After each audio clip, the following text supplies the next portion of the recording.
Unconditional love and blessings to you. Thanks for joining me here on the channel. We're studying the lessons of A Course in Miracles, and today is lesson 277. Let me not bind your son with laws I made. Wow, just that sentence alone is a lot of taking responsibility, analyzing the way that you're manipulating and controlling the world, and putting it on your brothers and sisters out there. So this is an excellent teaching. I'm gonna actually read Ken's opening statement here and then read the lesson with you. So here we go. Here's what Ken says. Lessons 277 and 278 are a dyad dealing with the familiar and biblically related theme of binding and loosing. When we bind another, we bind ourselves and ultimately bind God, at least in our dream. The laws to which Jesus refers are the body's laws of specialness, particularly the law of one or the other. I bind and imprison you by giving you my sin, thereby hoping you will remain in prison until God finds and punishes you for your sin.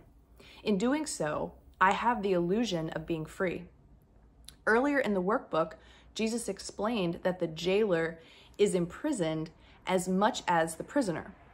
Though each is on opposite sides of the bars, both are confined by the prison of sin.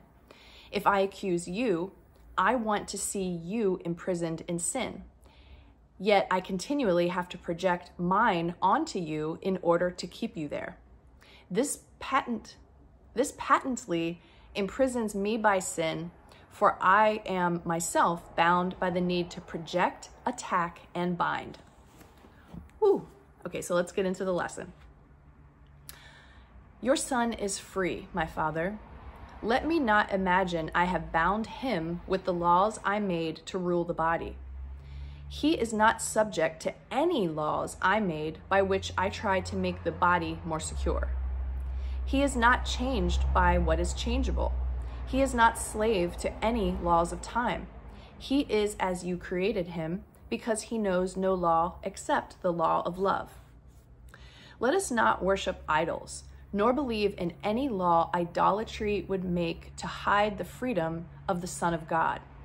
He is not bound except by his beliefs. Yet what he is far beyond his faith in slavery or freedom. He is free because he is his Father's son, and he cannot be bound unless God's truth can lie, and God can will that he deceive himself.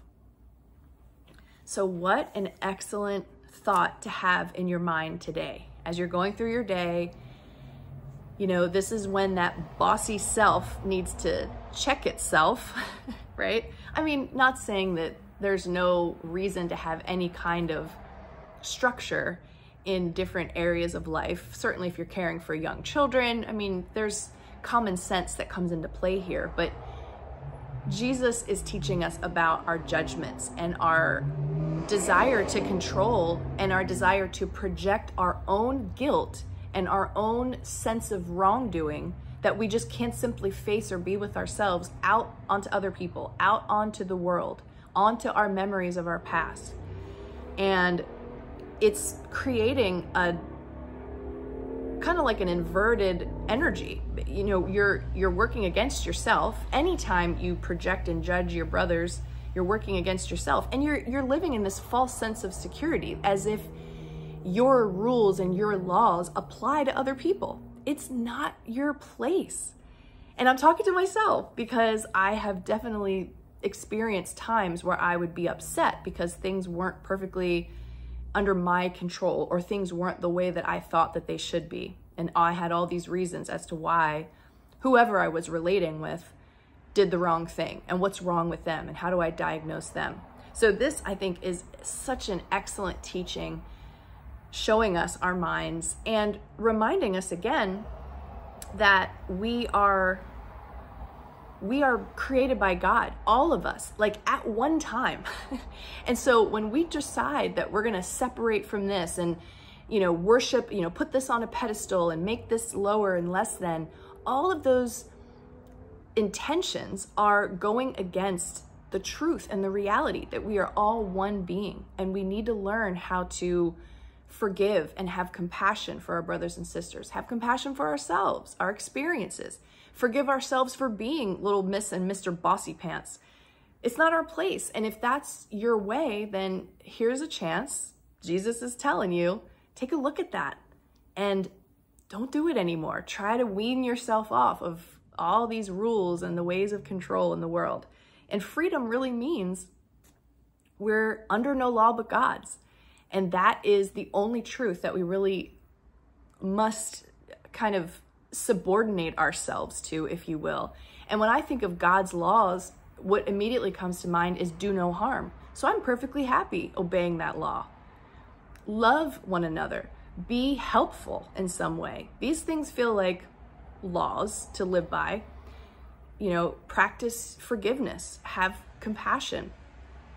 I'm okay to subject myself to that kind of a structure.